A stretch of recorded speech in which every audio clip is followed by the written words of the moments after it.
Really? There is no other place in this park? Guys, you have no idea how many locations and even cities I've changed to make this video and to find a peaceful place.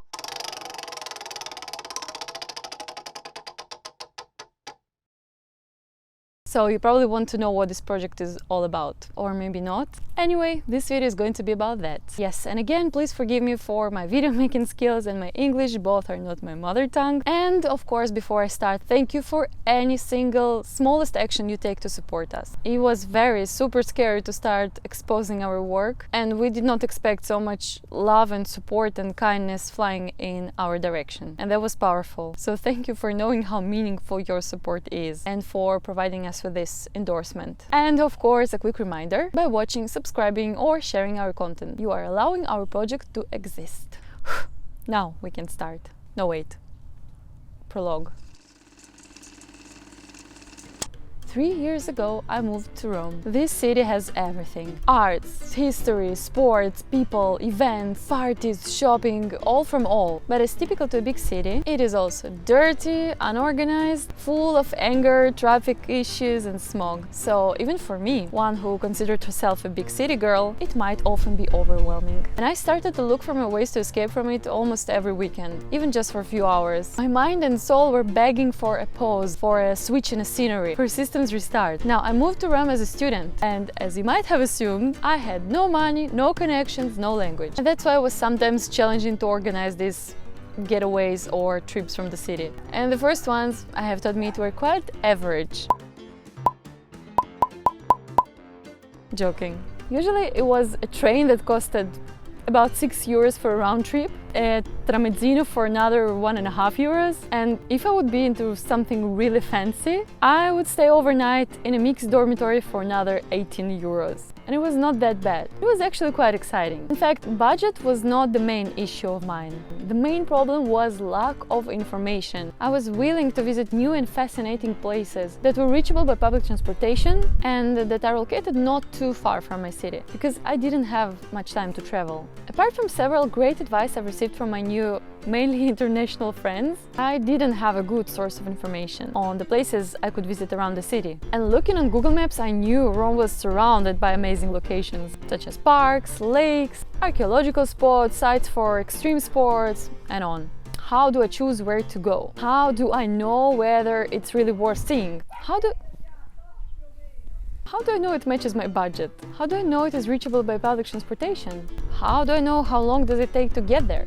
What is the average time people spend on spot? The research would take too much of the precious time from the long-awaited day off. And I would simply find myself often coming to the same places again and again and again. Okay, I know you would think, girl, there are plenty of platforms that provide information on organized trips and tours around, in, out of city. That's true. And I love and use many of them. But I'm now talking about something less commercial. Something that could allow me to travel on low budget, or maybe on higher budget when I can actually afford it, but still independently, alone or in a small group of friends at the maximum. And that's how the idea of the project was born. I wanted to create a platform that allows people from one side to share, and from another side discover the places their cities are surrounded by, so that once someone has an urge to escape from the city and stay even just for a few hours away from it, he or she could easily do that without wasting too much time on collecting information. It took quite a while until I was ready to actualize this idea, and that's when, at the other side of the sea, but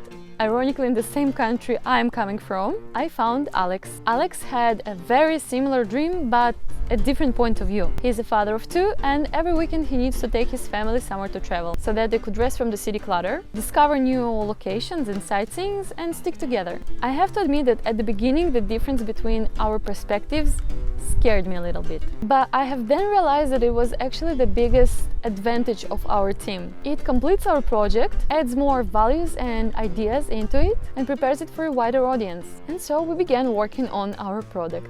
We made a rough plan, assigned responsibilities. Even though as in any startup, the founders not really have a choice but to be all in one. And following the advice of one famous guy, we started learning and learning and learning, and then work and work and again work. We started collecting materials and ran into a bunch of problems, such as informational. How do we collect information in an organized way? How to check it, how to edit it, technical. How to build a landing page, how to build a website, how to build an app from scratch. How do we store the data? How shall the search engine look like and work? Resources, where and how do we find means and resources to raise and develop our project? Time? Oh my god, time. Please someone donate us some time. It is a lot of work, but we're not losing hope. Driven by our dream and enthusiasm and extreme optimism, we continue working on this project every single day. Every morning before work, every lunch break, every evening, every weekend, every holiday. Even now when I'm on vacation. And it seems like the universe is sending us some signs. Here is an example. Just a few days ago, during the lunch break, a colleague of mine, who had no idea I was working on any sort of a project, has shared the following. Her. I have a day off tomorrow. I wish I had realized it earlier. I could have planned a trip. Me. Well, you could still travel somewhere. Her. Nah, the tickets are already too much expensive. Me. Then why wouldn't you go somewhere nearby? There are plenty of lovely suburbs and sights to see around. Her. Really? How do I even find them? How do I get there? I don't even have a car. Do you have something to recommend? And so I have shared with her the list of the places I have already visited. Gave her some tips and highlights, while realizing that by making our project we are probably creating something valuable and that it could actually be helpful to someone. And that's a good sensation. Anyway, back to the topic. Today the name of the project is Ready Go, and we're developing various platforms where people could share and or enjoy information that should allow them travel easily and spontaneously. And while we're working on the Android and the iOS app that shall soon be ready, you are more than welcome to visit our Facebook page, to check our website up, participating in the research we're conducting, or fill a form with the places around your city that you would like to recommend to other travelers. All the links could be found in the description box below the video. And just to remind you, we are more than welcoming any sort of criticism, advice, questions, communication, collaboration, so please feel free. That's all for the moment. More updates will come in the next video. Thank you and have an amazing trip. Take 6. So, you were probably wondering what this project is all about.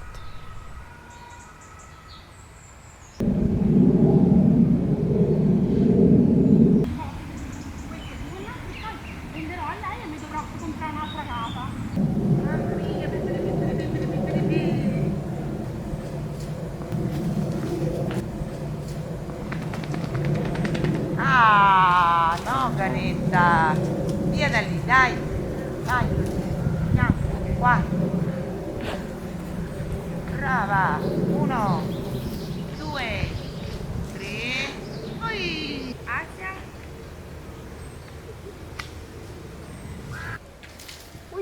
Am I interrupting your video? Oh, hi! Wait. Wait.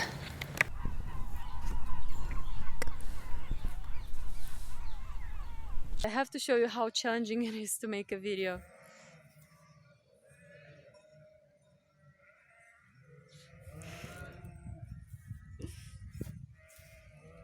It took me about an hour and a half to find a place that seemed to be empty of human beings. And just as I settled, I had these lovely sheep came over. I guess they were chasing me. Yeah, they were chasing me all over the park. It was quite difficult to film in Rome. I hope in Bari things will get a little different.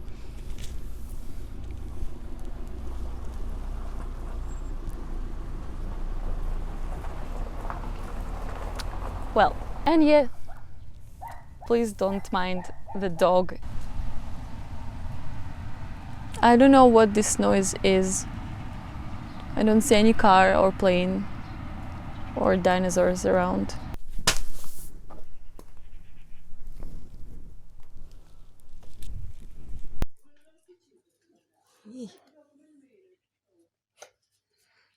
See?